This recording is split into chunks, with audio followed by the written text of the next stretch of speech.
ধরেন বন্ধুরা, ভাত চাপিয়েছিলাম, চাল মোটামুটি ভাত হয়ে গেছে। এবার ভাতের যেটা মাড়, ওই মাড়টা আমরা ক্লিয়ার করছি। মাড়টা ফেলছি মেশিনে। মাড়টা হয়ে গেলে মাড়টা মোটামুটি ক্লিয়ার করার পরে আমরা এবার ডাইনিং টেবিলে বসবো।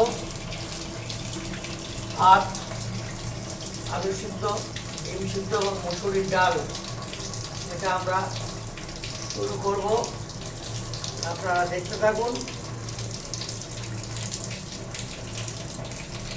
গরমে দাঁড়িয়েই ভাতের মাড় যেটা, ওটা আমরা ক্লিয়ার করছি।